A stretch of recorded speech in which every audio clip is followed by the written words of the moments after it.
I just want to go through a few things here, then ask offer questions.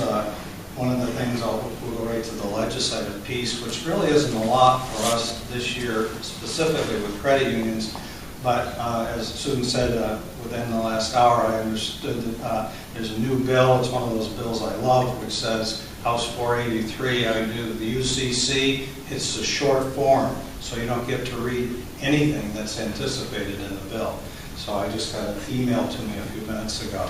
So it's in the area of the UCC that we're all interested in, and so we'll be taking a look at it. Carl Lissman, who's famous for the UCC, and the Commerce Committee will be reviewing that. In the, I almost said Bishka bill, the DFR bill, there really isn't a lot that has to do with credit unions this year. Much of what we're doing has to do with the licensed lender world for us, because as you may or may not know, we are a participant in the nationwide, it's called the Nationwide Mortgage Licensing System, and we continue to fine-tune that. The system started out with just licensing mortgage loan originators, and as of next month, we will do all of our licensees through this nationwide program. This program, or the computer that runs it, has a curtain. On the one side are the mortgage loan originators that are licensees. On the other side are the mortgage loan originators that are from federally insured financial institutions, and actually some credit unions that are not federally insured, which we had to make sure they were covered also. The NMLS, as it's really referred to today, this licensing system, just to give you an idea of how comprehensive it is, for a mortgage loan originator on the licensing side, they have to take enough credits before they take a test, before there's a background check, fingerprint, background check, credit check, and then their application comes through the system to the states they ask to be reviewed by. And here in Vermont, we look and see if we think they're eligible to do business in Vermont. That system was expanded. That was approved by Dodd-Frank, and all the states are participants. And at this point, we do now mortgage loan servicers, mortgage lenders, mortgage brokers. We do retail installment sales, debt adjusters, money transmitters, check cashers, and everything else that we license. We're going to a totally electronic system with scanning for those things that don't come in electronically. So it's a real benefit to us and to the consumer ultimately. That's why I go through part of this. 10 o'clock at night, you get called by a mortgage broker. You go to the website if you have access. Take a look and see if Joe Blow that's just called you is a licensee, and what the license number is, and what the history is of that person. Does he or she have a bad record, and do you want to deal with them? So this is going to be really totally consumer friendly, and also friendly to the industry who's interested in it. It makes their life easier. They don't have to apply to every state. They go individually. They go to this one system, which ships out their applications. We've been fortunate and involved from early on. We'll be one of the first states involved totally in it. I'm on the board with 6 other state, others are commissioners. Also, the most important, Sue Clark, who's in her office, is the head of the policy committee.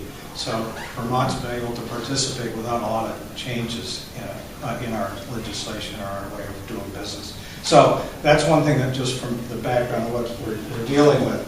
I did want to mention mergers. We still hear them. There's still going to be more out there. I worry about the small credit unions.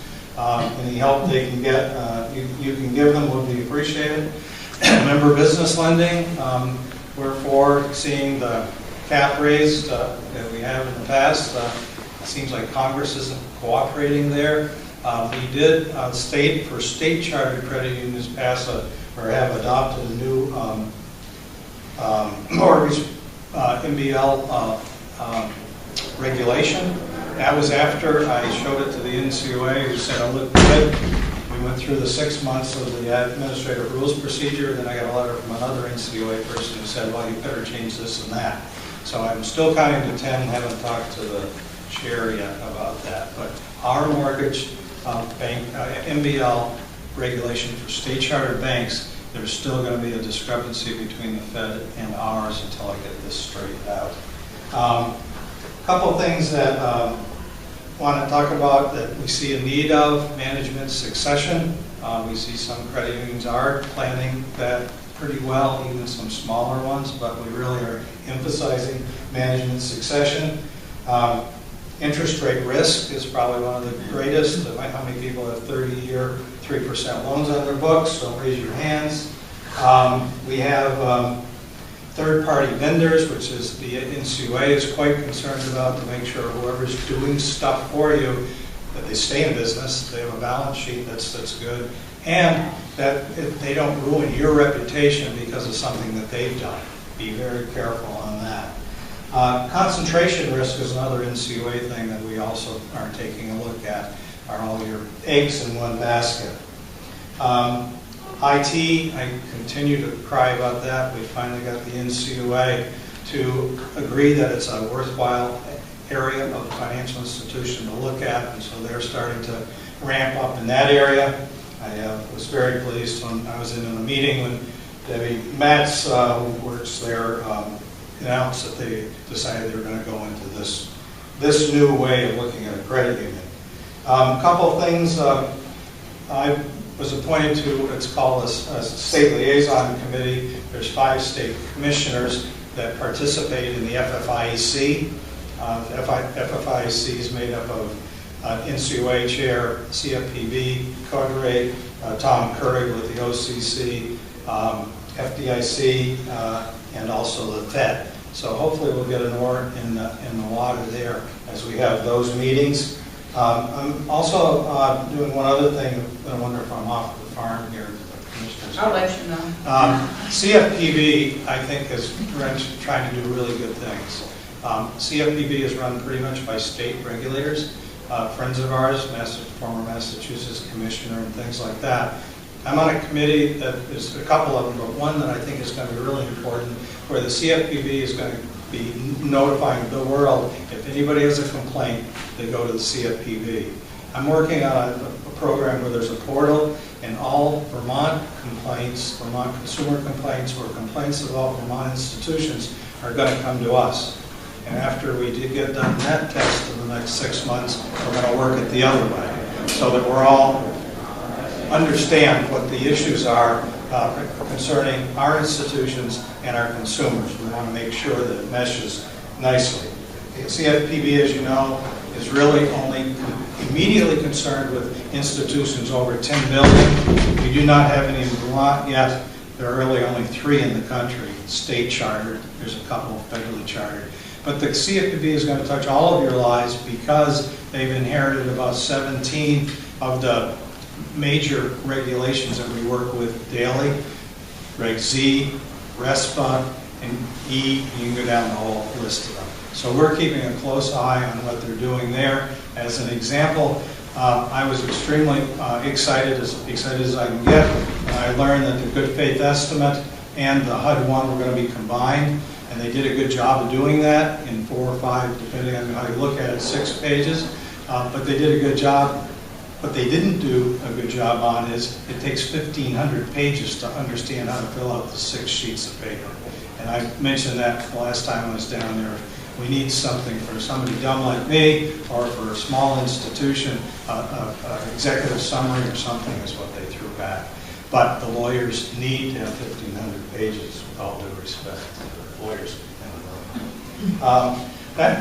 That's about it as far as I'm concerned. There's is a bill that is circulating, being heard as we speak, that some people would interpret it to be a state bank. There's been talk about this. My first experience was when I was, I shouldn't say this in this room, with the Bankers Association as the director back in 1976, and Scott Skinner at BPERD presented it. It has been some form of discussion, usually on the Ways and Means Committee, since that time. It's getting a lot of hearings this year, and so the state of North Dakota, which is the only state-run bank, is of great interest to some people here and what that financial institution can do. Beth Pierce, who's testifying that maybe as we speak, our state treasurer has done a great job of trying to explain to people, before you build the bank, build whatever you want to call it, let's determine if there's a need and if somebody is taking care of that need. And that's, again, where you people come in. It's really important that the credit unions take care of the small borrower, the small depositor, because you have people in the communities that can really work with the person who may not be bankable. We really always talk about the terrible payday lenders, which we don't, the legislature doesn't permit in this state, but the credit unions have to pick up some of that slack and figure a way to do it, and do it in some affordable manner. So that's, I got done just in time that the legislature didn't hear what legislators didn't hear what I said.